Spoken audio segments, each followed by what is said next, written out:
if you want to become a good studious student, you can do that through yoga.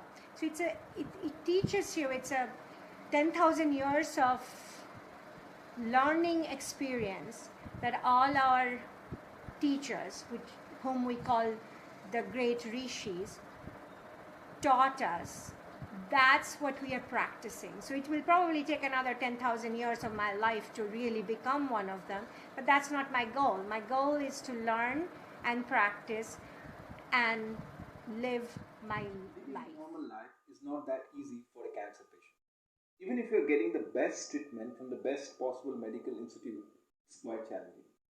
If you just look at the fact, the best treatment, which is known as targeted cancer therapy, where you destroy the cancer cells which are disturbing the cellular homeostasis through surgery, hormone therapy, chemotherapy or radiation, or the latest treatment like immunotherapy, has a number of side effects. Journal of Oncology study published report of a randomized control trial of yoga for sleep quality among cancer survivors.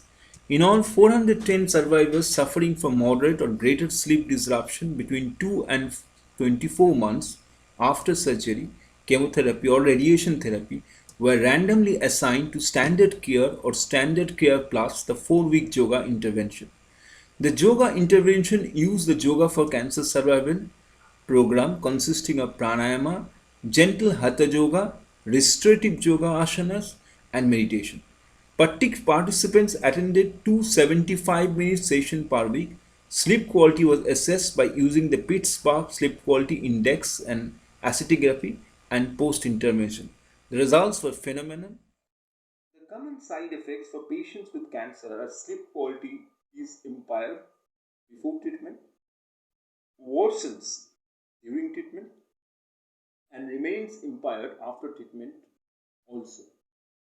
30% to 90% of cancer survivors report some form of impaired sleep quality post-treatment, which can be severe enough to increase morbidity and mortality.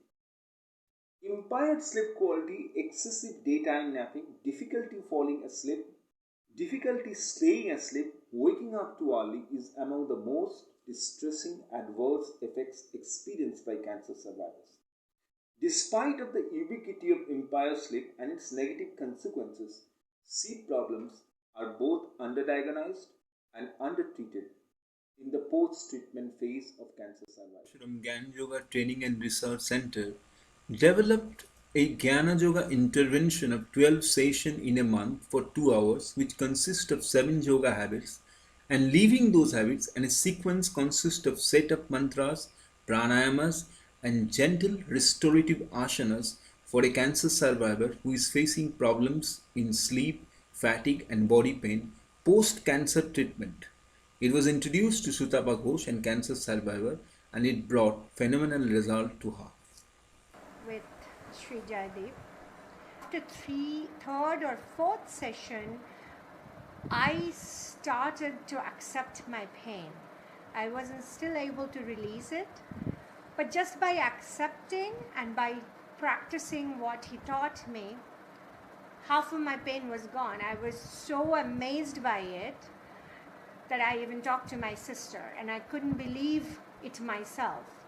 By fifth or sixth session, I was able to sleep well, which I used to wake up every night with the neck pain, and I slept through the night without any problem. In case of reducing and eliminating the adverse effect of targeted cancer therapy, the result starts coming, say, after third and fourth session. When we use the LifeWise program, which is a Jnana Yoga intervention, which teaches 7 yoga habits, the body pain starts reducing after 6 sessions, and the sleep disorder is resolved, and the cancer survivor can sleep well, and by the 12th session, the overall quality of the cancer survivor life, we found, improves significantly using yoga principles of 7 yoga habits and related practice. Better understanding of my pain, better understanding of how to accept it, how to practice the habits of yoga, so that I could slowly but surely release the pain. This is an amazing experience. And what I learned about yoga is this is not a religion. It's not about religion.